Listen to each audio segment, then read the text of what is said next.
Hello and welcome to Wren and Martin grammar series. तो आज के वीडियो में हम पढ़ेंगे जेरेंड के बारे में। हम लोग पहुंच चुके हैं चैप्टर नंबर 30 और इसमें हम जानेंगे जेरेंड के बारे में। तो जेरेंड भी एक प्रकार का नॉन फाइनाइट वर्ब होता है। तो नॉन फाइनाइट वर्ब के अंदर मैंने आपको ऑलरेडी इन्फिनेटिव के यूजेस के बारे में मैंने आपको बताया, पार्टिसिपल के यूजेस के बारे में बताया, और अब हम जानेंगे जेरेंड के बारे में। तो बहुत ही इंपॉर्टेंट और बहुत ही इंटरेस्टिंग वीडियो रहने वाला है, क्योंकि मैं आपको जेरेंड बिल्कुल आसान भाषा में समझाऊंगा, आपको बहुत आसानी से समझ में आ जाएगा। और जेरेंड से रिलेटेड कोई भी क्वेश्चन हो, कहीं पर भी आपको कोई दिक्कत नहीं होने वाला है। तो चलिए पहले हम इन एग्जाम्पल से समझेंगे कि जेरेंड होता क्या है। इन्हीं एग्जाम्पल के थ्रू मैं आपको जेरेंड के बारे में समझाऊंगा और साथ ही साथ आपको बहुत सारे यूजेस जेरेंड के बारे में जो पता चलेगा इन्हीं एग्जाम्पल्स के थ्रू पता चलेगा। तो चलिए, तो ध्यान देना है।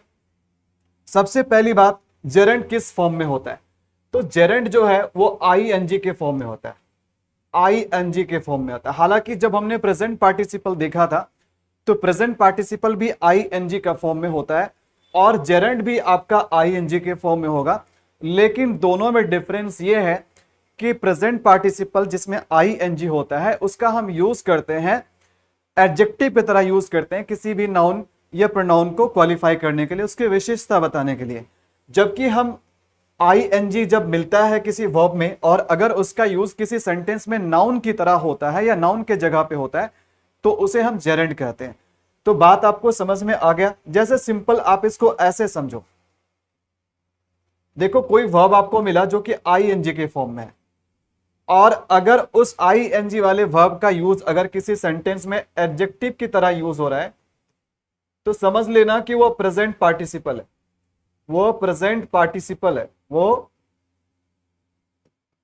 प्रेजेंट पार्टिसिपल है। और अगर ये आईएनजी किसी सेंटेंस में नाउन के जगह पे आया है या फिर नाउन की तरह फंक्शन कर रहा है तो समझ लेना, हाँ, अगर ये नाउन की तरह यूज हो रहा है तो समझ लेना कि ये जेरेंड है।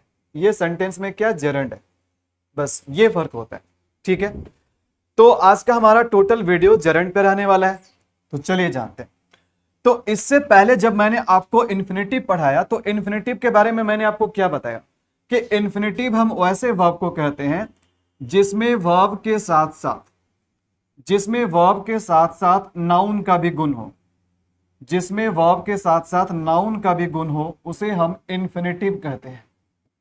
उसे हम इन्फिनेटिव कहते हैं। और इन्फिनेटिव हमारा बेसिकली किस फॉर्म में मिलता है? ये मिलता है 2+V1 के फॉर्म में मिलता है इन्फिनेटिव। और इन्फिनेटिव अपने आप में वर्ब तो है ही, लेकिन साथ ही साथ ये नाउन का भी काम करता है। यानी किसी सेंटेंस में वर्ब होकर के वर्ब का काम ना करके बल्कि ये नाउन का काम कर रहा है। मतलब जहां जहां किसी सेंटेंस में नाउन का इस्तेमाल होता है वहीं पर इन्फिनेटिव का इस्तेमाल होता है। तो वहीं अगर हम जेरेंड के बारे में बात करें तो जेरेंड में भी वही क्वालिटी है। जेरेंड में भी वही क्वालिटी यानी जिसके अंदर वर्ब के साथ साथ नाउन का भी गुण हो उसे इन्फिनेटिव तो हम कहते हैं, साथ ही साथ हम इसे जेरेंड भी कहते हैं। यानी जेरेंड में भी सिमिलर क्वालिटी है। बात समझ में आ रही है? तो कुल मिलाकर के देखा जाए तो हम लोग इस वीडियो में जो जेरेंड के यूसेस के बारे में पढ़ने वाले हैं, जानने वाले हैं, यहां पर भी आपको पता चलेगा कि हर जगह जेरेंड नाउन की तरह यूज हो रहा है। यानी कि किसी भी सेंटेंस में जहां जहां नाउन आ सकता है या आता है वहां पर यह जेरेंड भी आ सकता है। ठीक है, चलिए अब हम लोग एग्जाम्पल की ओर रुख करते हैं और जानते हैं एग्जाम्पल्स क्या क्या और इन एग्जाम्पल से हमें क्या क्या चीजें जानने को मिलेगा। तो चूंकि जेरेंड में भी वर्ब के साथ साथ नाउन का गुण होता है तो इस कारण से हम इसे वर्बल नाउन भी कहते हैं। क्या कहते हैं? वर्बल नाउन कहते हैं। एग्जाम्पल देखो क्या है। एग्जाम्पल है रीडिंग इज माई हॉबी। मेरा हॉबी क्या है? रीडिंग मेरा हॉबी है। अब देखो रीडिंग यहां पर आईएनजी के फॉर्म में है। अब आप मुझे बताओ ये रीडिंग प्रेजेंट पार्टिसिपल है या जेरेंड है? सर बिल्कुल ये जेरेंड है, क्योंकि ये सब्जेक्ट के जगह पे आ रहा है। किसी भी सेंटेंस में सब्जेक्ट के जगह पे कौन आ सकता है? वहां पर नाउन आ सकता है। तो अगर यहां पर आईएनजी का फॉर्म जो है ये अगर सब्जेक्ट के जगह पे आ रहा है तो इसका मतलब ये है कि ये जेरेंड है और ये नाउन की तरह काम कर रहा है। जैसे मेरा हॉबी क्या है? सर किसी भी सेंटेंस में हम कैसे जानेंगे कि नाउन है कि नहीं है? उसको पता करने का मैं आपको एक ट्रिक बताता हूं। देखो कोई भी वर्ड, किसी भी सेंटेंस में कोई भी वर्ड अगर वो व्हाट का जवाब दे, वो व्हाट का रिप्लाई दे, या हु का रिप्लाई दे या होम का रिप्लाई दे। ठीक है, व्हाट का मतलब क्या, हु का मतलब कौन और होम का मतलब किसको। किसी भी वर्ड से अगर इन तीनों में से किसी का भी रिप्लाई आता है तो समझ जाना कि वो नाउन है या नाउन की तरह वहां पर हम चीजों को यूज कर सकते हैं। अब देखो यहां पर बोला जा रहा है कि रीडिंग इज माई हॉबी, मेरा हॉबी है। अब क्वेश्चन करो व्हाट इज माई हॉबी, तो जब हमने व्हाट का यूज किया तो रिप्लाई में क्या मिला, रीडिंग। तो इसका मतलब पक्का ये नाउन की तरह यूज हो रहा है। ठीक है, तो इससे हम ये कह सकते हैं कि जेरेंड नाउन की तरह यूज होता है और जेरेंड का यूज हम किसी भी सेंटेंस में किसी भी सेंटेंस के सब्जेक्ट की तरह कर सकते हैं। तो यहां पर जो रीडिंग यूज हो रहा है तो जेरेंड, लेकिन सेंटेंस में किस तरीके से यूज हो रहा है, ये सब्जेक्ट की तरह यूज हो रहा है, ये यहां पर सब्जेक्ट की तरह यूज हो रहा है। तो जेरेंड का प्रयोग आप किसी सेंटेंस में सब्जेक्ट की तरह कर सकते हो। इसके अलावे देखो एक बात और ध्यान रखना, किसी भी सेंटेंस में ध्यान देना, किसी भी सेंटेंस में अगर वो ट्रांजिटिव वर्ब हो तो ट्रांजिटिव वर्ब का अपना ऑब्जेक्ट भी होता है। ट्रांजिटिव वर्ब अपने बाद ऑब्जेक्ट ले सकता है। ठीक है, तो क्या सर जेरेंड भी अपने बाद ऑब्जेक्ट ले सकता है? सर किसी भी सेंटेंस में अगर फाइनाइट वर्ब हो, मतलब फाइनाइट वर्ब का मतलब जो टेंस से बंधा हुआ हो, जो सब्जेक्ट से बंधा हुआ हो। मैं जेरेंड की बात नहीं कर रहा हूं, मैं ओरिजिनल वर्ब की बात कर रहा हूं जहां पर वो वर्ब की तरह यूज होते हैं, एग्जैक्टली वर्ब की तरह यूज होते हैं। तो क्या सर जैसे जो वर्ब, कोई भी वर्ब किसी सेंटेंस में वो अपने बाद ऑब्जेक्ट ले लेता है, तो क्या जेरेंड भी अपने बाद ऑब्जेक्ट ले सकता है? बिल्कुल ले सकता है ऑब्जेक्ट। इसलिए ले सकता है क्योंकि आफ्टर ऑल काम भले ही वो नाउन का कर रहा है, लेकिन बना किससे, वर्ब से बना है, वर्ब की क्वालिटी उसमें अभी भी तो है। तो इसका मतलब जेरेंड भी अपने बाद ऑब्जेक्ट ले सकता है। जैसे एग्जाम्पल देखिए, पहले हमने क्या लिखा, रीडिंग इज माई हॉबी, और दूसरे एग्जाम्पल में हमने क्या लिखा, reading books is my hobby. अब देखो यहां पर एक्स्ट्रा हमने क्या ऐड कर दिया, यहां पर हमने बुक्स ऐड कर दिया। तो यहां पर जो रीडिंग एक तरह से जेरेंड है, ये बुक्स क्या हो गया, ये बुक्स हो गया जेरेंड का ऑब्जेक्ट, यानी जेरेंड का भी ऑब्जेक्ट आ सकता है। तो यहां पर ये जेरेंड का ऑब्जेक्ट हो गया। तो reading books is my hobby, बात समझ में आ रही? अभी भी रीडिंग यहां पर सेंटेंस में सब्जेक्ट की तरह ही यूज हो रहा है, लेकिन ये जो बुक्स बीच में आया ना, ये इसका ऑब्जेक्ट है। ये जो जेरेंड रीडिंग है ये इसका ऑब्जेक्ट है। तो जेरेंड के बाद भी आप ऑब्जेक्ट लगा सकते हो। ठीक है, जेरेंड के बाद भी ऑब्जेक्ट आप लगा सकते हो। और इस तरीके से अगर कोई भी जेरेंड अगर किसी और वर्ड के साथ कॉम्बिनेशन बनाता है, जैसे यहां पर जेरेंड, ऊपर वाले सेंटेंस में जेरेंड जो है वो अकेले यूज हो रहा है, तो ये प्योर जेरेंड है। और अगर जेरेंड किसी दूसरे वर्ड के साथ कॉम्बिनेशन बनाता है, दूसरा वर्ड या तो कोई नाउन होगा जो कि ऑब्जेक्ट की तरह यूज होगा, या तो कोई प्रोनाउन होगा जो कि ऑब्जेक्ट की तरह यूज होगा, या फिर कोई एडवर्ब्स वगैरह होंगे जो कि इस जेरेंड को क्वालिफाई कर रहा होगा। तो अगर जेरेंड अकेले आता है तो वो प्योर जेरेंड है, लेकिन अगर जेरेंड के साथ कुछ और कॉम्बिनेशन में जुड़ जाते हैं तो उसको हम बोलते हैं फ्रेज जेरेंड बोलते हैं। हम उसको क्या बोलते हैं, फ्रेज जेरेंड बोलते हैं, या फिर आप उसको कंपाउंड जेरेंड भी कह सकते हैं, या फिर आप उसको कंपाउंड जेरेंड भी कह सकते हैं। देखो फ्रेज का मतलब होता है जब किसी चीज में एक से ज्यादा हो, ज्यादा वर्ड्स हो, और ग्रुप और कंपाउंड का भी मतलब होता है एक से ज्यादा।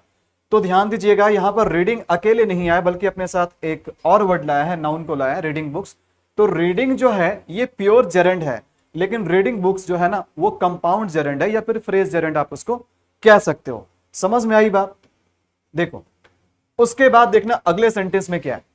अगले सेंटेंस में I love reading, I love reading. अब देखो यहां पर जो है रीडिंग जो है वो मेन वर्ब लव के बाद आ रहा है, और देखिएगा किसी सेंटेंस में सब्जेक्ट होगा, सब्जेक्ट के बाद वर्ब, और अगर ये वर्ब ट्रांजिटिव वर्ब होगा तो इसके बाद एक ऑब्जेक्ट जरूर आएगा। तो ध्यान दीजिएगा कि किसी भी सेंटेंस में सब्जेक्ट के जगह पे नाउन आते हैं, या नाउन के कोई दूसरे इक्विवेलेंट आते हैं, और ऑब्जेक्ट के जगह पे भी नाउन आते हैं या नाउन के इक्विवेलेंट आते हैं, राइट। लेकिन देखो जैसा कि मैंने बताया कि अगर यहां पर जेरेंड आ रहा है सब्जेक्ट के जगह पे तो पक्का वो नाउन का काम कर रहा है। अगर वो जेरेंड ऑब्जेक्ट के जगह पे आ रहा है तो वो भी क्या कर रहा है, नाउन का काम कर रहा है। तो इसका मतलब हम ये भी कह सकते हैं कि किसी सेंटेंस में वर्ब का जो ट्रांजिटिव वर्ब होता है उसका ऑब्जेक्ट के जगह पे भी हम जेरेंड का यूज कर सकते हैं। जैसे आई लव रीडिंग, जिसमें आई जो है ये सब्जेक्ट है, लव है सेंटेंस का मेन वर्ब, और उसका ऑब्जेक्ट क्या है, रीडिंग। सिंपली आप क्वेश्चन पूछो मुझे पसंद है, I love, what do I love, मुझे क्या पसंद है, तो क्या में जवाब क्या मिला, रीडिंग मिला, और जो क्या का जवाब हो ना वो नाउन की तरह यूज होता है। तो यहां से हम कह सकते हैं कि जेरेंड का यूज हम किसी सेंटेंस के सब्जेक्ट के रूप में कर सकते हैं, जेरेंड का यूज हम किसी सेंटेंस के जो मेन ट्रांजिटिव वर्ब होते हैं उसके ऑब्जेक्ट के रूप में भी कर सकते हैं। उसके बाद का देखो एग्जाम्पल क्या है, जैसे हम सेम एग्जाम्पल को लेकर के, हालांकि जो रीडिंग है ना ये लव का ऑब्जेक्ट है और ये जेरेंड है रीडिंग, क्या जेरेंड का भी ऑब्जेक्ट आ सकता है? बिल्कुल आ सकता है, जैसा कि मैंने यहां बताया। तो यहां पर जो बुक्स है ना ये रीडिंग का ऑब्जेक्ट है। रीडिंग किसका ऑब्जेक्ट है? लव का ऑब्जेक्ट है, यानी वो मेन ट्रांजिटिव वर्ब का ऑब्जेक्ट है। और बुक्स भी ऑब्जेक्ट है। बुक्स किसका ऑब्जेक्ट है? रीडिंग का ऑब्जेक्ट, यानी बुक्स किसका ऑब्जेक्ट है? ये जेरेंड का ऑब्जेक्ट है। ठीक है, बात क्लियर है? चलिए उसके बाद देखो, I am fond of reading, मैं पढ़ने के शौकीन हूं। तो ध्यान दीजिएगा, देखो किसी भी सेंटेंस में नाउन कहां कहां यूज हो सकता है? तो पहली बात, नाउन यूज हो सकता है किसी सेंटेंस के सब्जेक्ट के रूप में। दूसरी, और कहां पर नाउन यूज हो सकता है? तो नाउन का यूज हो सकता है किसी ट्रांजिटिव वर्ब के ऑब्जेक्ट के रूप में। टीवी का मतलब टेलीविजन नहीं, ट्रांजिटिव वर्ब। तो ट्रांजिटिव वर्ब के ऑब्जेक्ट के रूप में भी नाउन यूज होता है। और नाउन कहां यूज होता है? तो नाउन किसी प्रीपोजिशन के बाद यूज होता है, आफ्टर प्रीपोजिशन। तो अगर किसी प्रीपोजिशन के बाद कोई वर्ड आता है तो ऑब्वियसली उसको नाउन होना पड़ेगा। तो इसके बाद तब पता है वो फिर से नाउन क्या कहलाएगा? ऑब्जेक्ट कहलाएगा। बट इस बार किसका ऑब्जेक्ट कहलाएगा? इस बार प्रीपोजिशन का ऑब्जेक्ट कहलाएगा। यहां पर ट्रांजिटिव वर्ब का ऑब्जेक्ट कहला रहा है, लेकिन यहां पर ये प्रीपोजिशन का ऑब्जेक्ट कहलाएगा। ठीक है, और नाउन कहां आ सकता है? तो नाउन कॉम्प्लीमेंट के रूप में आ सकता है। नाउन जो है वो कॉम्प्लीमेंट के रूप में आ सकता है। ठीक है, कॉम्प्लीमेंट का मतलब पूरक होता है, जो किसी कमी को पूरा करे। एक कॉम्प्लीमेंट दूसरा वाला कॉम्प्लीमेंट होता है, जहां पर एल के बाद ई नहीं आई होता है, जिसको प्रशंसा या तारीफ या पॉजिटिव रिमार्क्स बोलते हैं। लेकिन यहां पर कॉम्प्लीमेंट का मतलब something that complete something else, मतलब जरूरतों को या कमी को पूरा करने वाला। तो ये 4 जगहों पे नाउन आते हैं, और अगर इन 4 जगहों पे आप जेरेंड का यूज कर रहे हैं तो पक्का उसमें आप इसलिए यूज कर पा रहे हैं क्योंकि जेरेंड में नाउन का क्वालिटीज होता है, तभी तो आप उसको यूज कर पा रहे हैं। ठीक है, चलिए समझ में आ गया? बिल्कुल ध्यान से समझिएगा। ओके, तो यहां पर देखो I am fond of reading. अब देखो यहां पर ऑफ क्या है? ऑफ एक प्रेपोजिशन है, और प्रेपोजिशन के बाद यहां पर हमने क्या लगाया है? रीडिंग लगाया है। रीडिंग आईएनजी के फॉर्म में। आप इसको सेंटेंस का मेन वर्ब मत कहना, मेन वर्ब सेंटेंस का एम है। ये मेन वर्ब नहीं, एक नॉन फाइनाइट वर्ब है, जेरेंड है। और ये किसके बाद आया है? प्रेपोजिशन के बाद आया।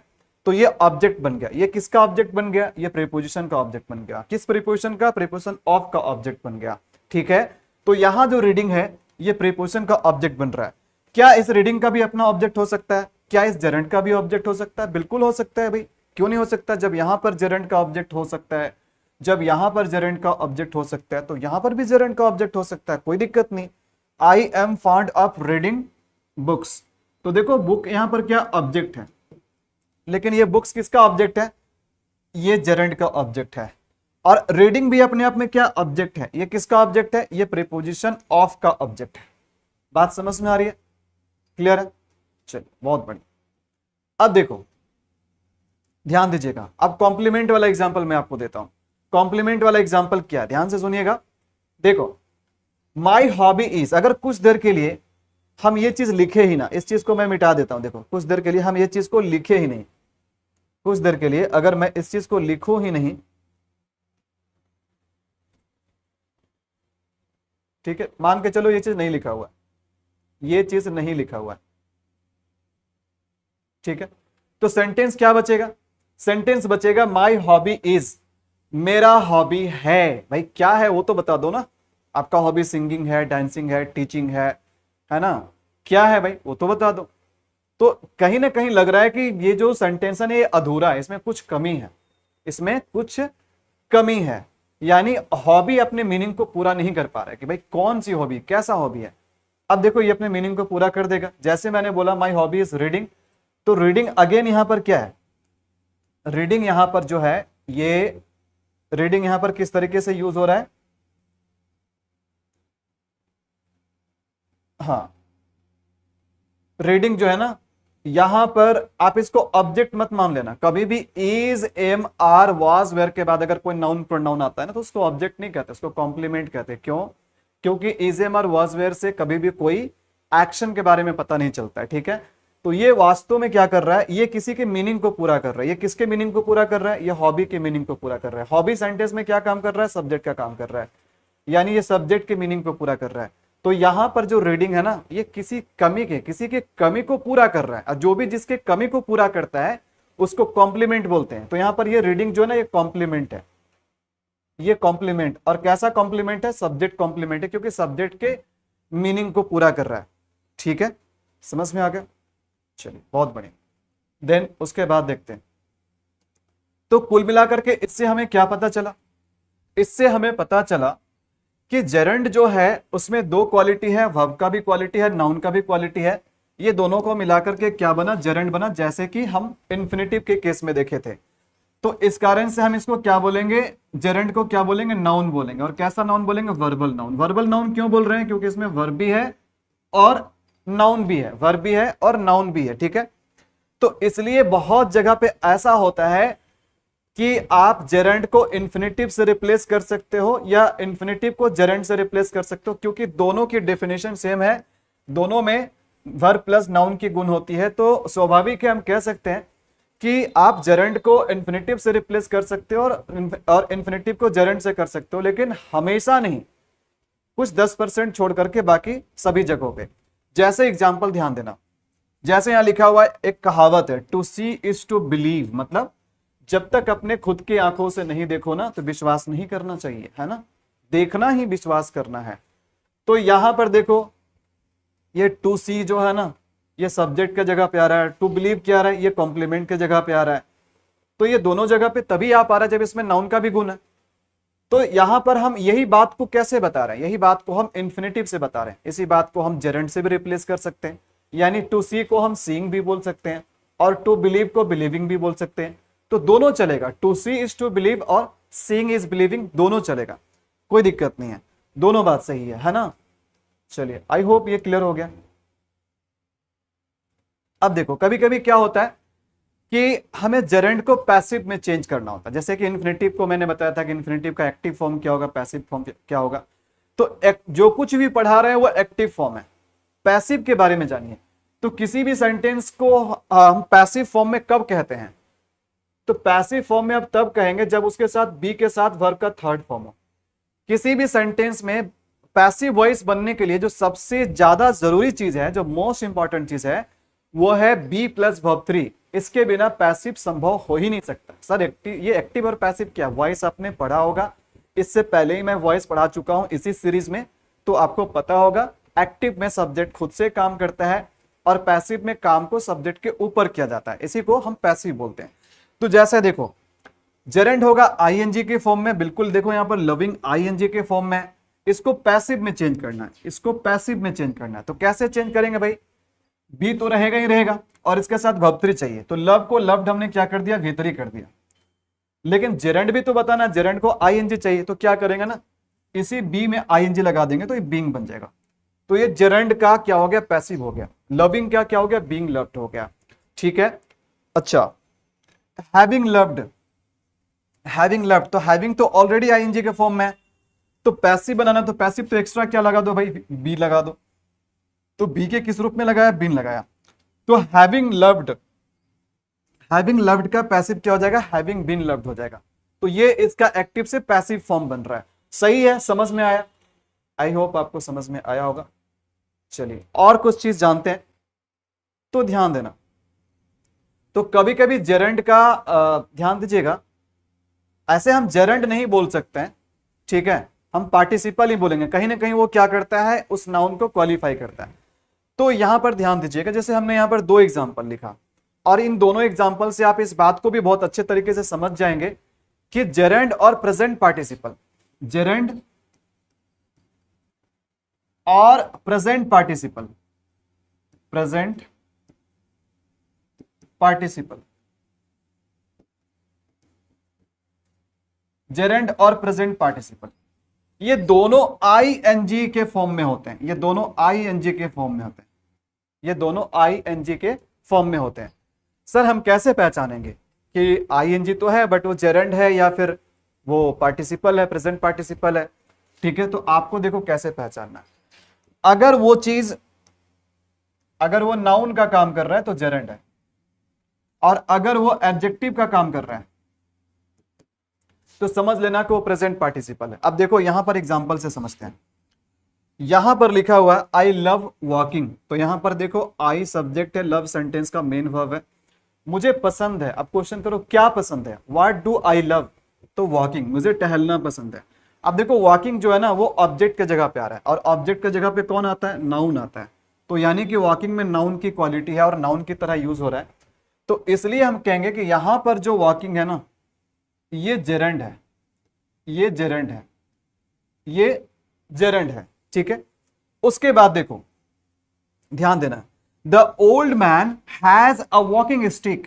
अब देखो वॉकिंग का यूज यहां पर भी हो रहा है, लेकिन कहीं ना कहीं आप गौर से देखोगे तो पता चलेगा कि ये जो वॉकिंग है ना ये ऑब्जेक्ट के जगह पे नहीं आ रहा है, बल्कि ये स्टिक की विशेषता बता रहा है। देखो स्टिक क्या है, स्टिक नाउन है, और कैसा स्टिक, स्टिक मतलब छड़ी, तो भाई कैसा छड़ी, वॉकिंग स्टिक यानी चलने वाली छड़ी, टहलने वाली छड़ी, जैसे हमारे दादाजी के पास होते हैं या बूढ़े लोगों के पास होते हैं। तो ये कैसा स्टिक, वॉकिंग स्टिक। तो ये जो है ना ये वॉकिंग जो है ये स्टिक नाउन को क्या कर रहा है, क्वालिफाई कर रहा है, उसकी विशेषता बता रहा है। और जो नाउन की विशेषता बताता है वो क्या होता है, वो एडजेक्टिव होता है। तो यहां पर वॉकिंग क्या एडजेक्टिव है, तो हम 100% कह सकते हैं कि यहां पर जो वॉकिंग है ना ये जेरेंड नहीं है, ये क्या है, ये प्रेजेंट पार्टिसिपल है। ये क्या है, प्रेजेंट पार्टिसिपल है, ये प्रेजेंट पार्टिसिपल है। आई होप ये बात आपको क्लियर हो गया होगा। हाँ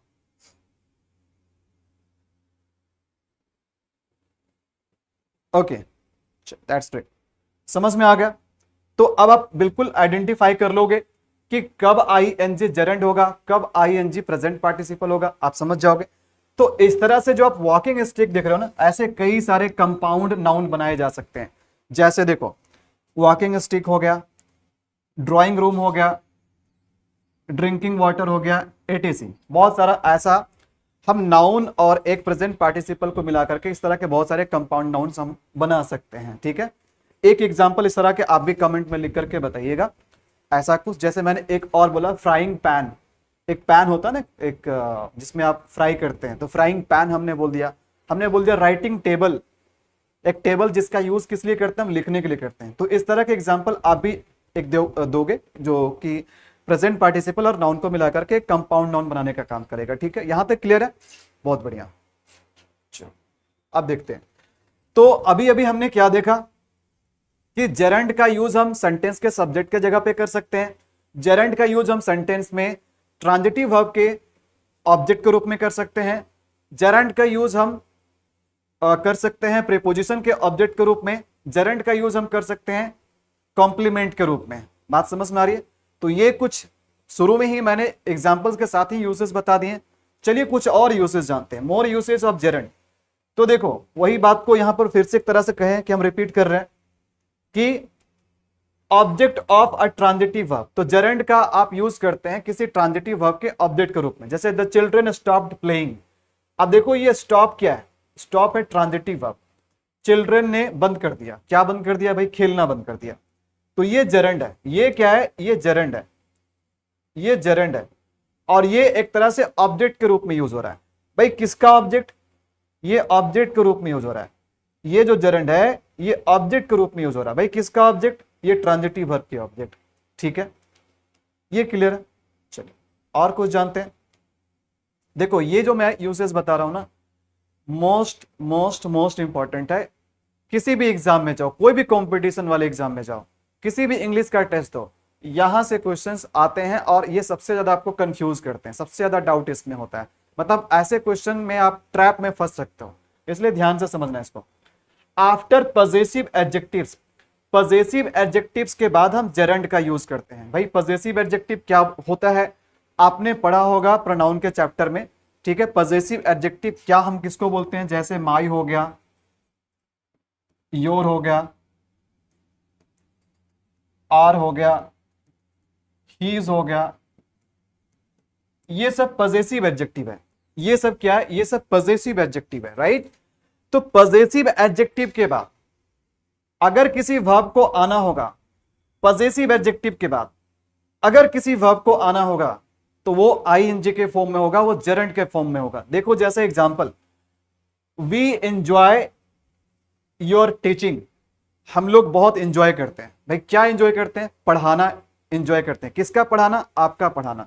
ठीक है, मुझे नहीं पता है कि आप लोग मेरे टीचिंग को एंजॉय करते हो कि नहीं करते हो, बट मैं केवल एक एग्जांपल दे रहा हूं। We enjoy your teaching. अब देखो योर क्या है? योर यहां पर एक पजेसिव एडजेक्टिव है, और पजेसिव एडजेक्टिव देखो क्या बोल रहे हैं, पजेसिव एडजेक्टिव। तो एडजेक्टिव को अपने बाद क्या चाहिए भाई? एडजेक्टिव को अपने बाद क्या चाहिए? नाउन चाहिए, तभी तो उसको क्वालिफाई करेगा, तभी तो उसका विशेषता बताएगा। तो अगर किसी वर्ब को पजेसिव एडजेक्टिव के बाद आना हो तो उसे तो नाउन का भी क्वालिटी देना पड़ेगा, क्योंकि एडजेक्टिव अपने बाद नाउन लेता है। तो कौन सा ऐसा वर्ब है जिसके बाद नाउन का, जिसमें वर्ब के साथ साथ नाउन का भी क्वालिटी हो? तो ऑब्वियसली हम कह सकते हैं जेरेंड। तो जेरेंड यहां पर हमने दिया, we enjoy your teaching, we enjoy your teaching. तो यहां पर योर पजेसिव एडजेक्टिव, उसके बाद हमने क्या लगाया? जेरेंड लगाया, योर टीचिंग। ठीक है, हाँ। उसके बाद देखो, I don't like his coming late, मुझे उसका लेट से आना पसंद नहीं है।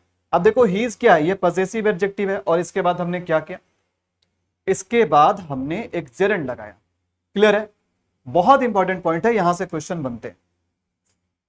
अभी देखो आगे, after possessive nouns, possessive noun कैसे होते हैं? जिस नाउन में अपस्ट्रॉफ एस लगा दो वो पजेसिव नाउन बन जाते हैं। ठीक है, जैसे हमने बोला, हमने यहां पर एक एग्जाम्पल लिया, जैसे किसी का नाम है कमल, किसी का नाम है कमल, किसी लड़के का नाम है कमल, मतलब ये नाउन है, और इस नाउन को आप पजेसिव में चेंज करो। तो पजेसिव में कैसे चेंज करेंगे? ऐसे अपस्ट्रॉफ एस लगा करके। अब ये जो नाउन है ना, ये पजेसिव नाउन हो गया। ये कौन सा नाउन हो गया? पजेसिव नाउन हो गया। तो किसी भी पजेसिव नाउन के बाद अगर कोई वर्ब आना हो तो उस वर्ब को जेरेंड के फॉर्म में रखना पड़ेगा। क्यों? ऐसा क्यों? ऐसा इसलिए क्योंकि पजेसिव के बाद हमेशा नाउन आता है, और अगर वर्ब को आना पड़ जाए तो उस वर्ब के अंदर नाउन का भी क्वालिटी होना पड़ेगा, तभी वो आ सकता है। और वर्ब के अंदर नाउन का क्वालिटी किस में होता है? जेरेंड में होता है। जैसे एग्जांपल देखो, अगर इसमें हम ये चीज ना लगाएं, ये चीज ना लगाएं, इसको ना लगाएं, बस ऐसे सेंटेंस हो, we celebrated India winning the match, we celebrated India winning the match. अब देखो इस सेंटेंस में गड़बड़ी क्या है? गड़बड़ी ये है कि आप यहां पर जेरेंड लगा रहे हो। आप यहां पर विनिंग क्या है? विनिंग एक जेरेंड है, आप यहां पर एक जेरेंड लगा रहे हो, और इस जेरेंड से पहले क्या? इंडिया एक नाउन है। लेकिन कभी भी नाउन प्लस जेरेंड आ सकता है क्या? नहीं आ सकता है ना। नाउन के बाद ठीक जेरेंड नहीं आ सकता, वो तभी आएगा जब आप इस नाउन को पजेसिव में चेंज करोगे। और पजेसिव में कैसे चेंज करोगे? इस नाउन में आपको अपस्ट्रॉफ एस देना पड़ेगा। अब ये देखो पजेसिव हो गया। अब इसके बाद जेरेंड दो, कोई दिक्कत नहीं है। अब इसके बाद जेरेंड दो, कोई दिक्कत नहीं है। ऐसे नहीं हो सकता कि आप नाउन के बाद जेरेंड लगा दो बिना पजेसिव बनाए। तो आपको क्या करना पड़ेगा? यहां पर नाउन को पजेसिव में चेंज करना पड़ेगा। और नाउन का पजेसिव कैसे बनता है? आप उसमें अपस्ट्रॉफ एस लगा दो, नाउन पजेसिव केस में हो जाएगा। तो इसलिए ध्यान देना यहां पर कि यहां पर इंडिया नहीं लिखा गया, इंडियाज लिखा गया। इंडियाज, हम लोग सेलिब्रेट किए भारत का मैच जीतना, भारत का मैच जीतना, है ना, भारत का हम लोग जीतना सेलिब्रेट किए। भाई जीतना, किसका जीतना? भारत का। जब मैं बोले किसका जीतना तो आपने बोला भारत का। तो इस का के लिए, इस का के लिए हम क्या करते हैं? इसी का के लिए तो हम अपस्ट्रोफ एस लगाते हैं, इसी का के लिए तो हम अपस्ट्रोफ एस लगाते हैं, इसी से तो हम पोजीशन बताते हैं। ठीक है, हाँ चलिए देखिएगा। अब देखो कुछ एक्स्ट्रा चीज मैं बता रहा हूं, ये बहुत इंपॉर्टेंट चीज है क्योंकि यहां से क्वेश्चंस बनते हैं। Verbs followed by gerund. अच्छा, कुछ वर्ब्स ऐसे होते हैं अगर उसके बाद दूसरा कोई वर्ब आ जाए तो उसको जेरेंड के फॉर्म में होना पड़ेगा। जैसे कि कौन कौन से ऐसे वर्ब्स हैं? ऐसे बहुत सारे वर्ब्स हैं, बट मैं जो मोस्ट इंपॉर्टेंट वर्ब्स है उसका लिस्ट मैं आपको बता देता हूं। एक तो है एडमिट, एक है अवॉइड, एक है कंसीडर, एक है डिले, एक है deny, enjoy, finish, hate, keep, mind, regret, resist, risk, start, stop, etcetera. तो और भी वर्ब्स है, बट ये कुछ गिने चुने वर्ब्स है जो आपके एग्जाम के पेपर में, किसी भी इंग्लिश टेस्ट में ये सारे वर्ब्स बहुत ज्यादा आते हैं। और बिल्कुल ध्यान रखना है कि इन वर्ब्स के बाद अगर कोई दूसरा वर्ब्स आए तो उस वर्ब को जेरेंड के फॉर्म में रखना पड़ेगा, उस वर्ब को जेरेंड के फॉर्म में रखना पड़ेगा, तभी वो बात बन पाएगी, तभी वो चीज सही हो पाएगा। ठीक है, चलो जी देखो ध्यान से देखना, एग्जाम्पल से समझते हैं। देखो एग्जाम्पल क्या है, एग्जाम्पल है I don't mind helping them, मतलब मुझे उन लोगों को हेल्प करके मैं माइंड नहीं करता, मतलब मुझे बुरा नहीं लगता। I don't mind helping them. अब देखो माइंड है, लिस्ट में माइंड था, और माइंड के बाद जो दूसरा वर्ब आया है वो आईएनजी के फॉर्म में है, मतलब ये क्या, जेरेंड है, ये जेरेंड है। अगला एग्जांपल देखो, यू शुड अवॉइड, देखो ये भी लिस्ट में वर्ब था और इसके बाद गोइंग आ रहा है आईएनजी के फॉर्म में, मतलब ये जेरेंड है। You should avoid going there, तो माइंड हो गया, अवॉइड हो गया, इस तरह के जो वर्ब्स है इनके बाद दूसरा वर्ब्स आएगा तो उसको आईएनजी के फॉर्म में यानी कि जेरेंड के फॉर्म में रखना पड़ेगा, तभी वो चीज हो पाएगा, समझ पाएगा। ठीक है, आप मतलब उस चीज को सही कर पाएंगे। आगे देखो, फ्रेजेस फॉलोड बाय जेरेंड, कुछ ऐसे फ्रेजेस होते हैं जिनके बाद जेरेंड आता है, कुछ ऐसे फ्रेजेस होते हैं जिनके बाद जेरेंड आता है। इनमें से कुछ ये फ्रेजेस है, कुछ इंपॉर्टेंट फ्रेजेस ये है, जैसे नो यूज। नो यूज का मतलब होता है कोई भी चीज को करना बेकार है, यूजलेस है। कांट हेल्प का मतलब होता है कि आप किसी चीज को किए बिना नहीं रह सकते, मतलब खुद को आप रोक नहीं सकते हो।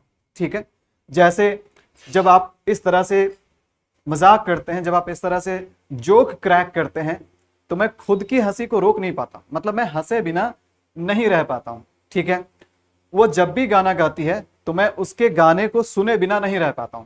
तो मतलब जब आप किसी काम को किए बिना नहीं रह पाते हैं तो उसको क्या बोलते हैं, कांट हेल्प। यहाँ कांट हेल्प का मतलब मदद कर सक पाना नहीं है, यहाँ कांट हेल्प का मतलब होता है कि आप you can't stop your self from doing something, आप अपने आप को रोक नहीं सकते हो किस चीज को करने के लिए। और कांट हेल्प का पास्ट फॉर्म क्या होता है, कुडंट हेल्प होता है। अच्छा, कांट स्टैंड का मतलब होता है बेयर करना, किसी चीज को बर्दाश्त करना, टॉलरेट करना, और उसी का पास्ट फॉर्म क्या हो गया, कुडंट स्टैंड। तो इन फ्रेजेस के बाद भी अगर कोई दूसरा वर्ब आना हो तो उसको आपको क्या करना पड़ेगा, जेरेंड के फॉर्म में रखना पड़ेगा। किस फॉर्म में रखना पड़ेगा, जेरेंड के फॉर्म में रखना पड़ेगा।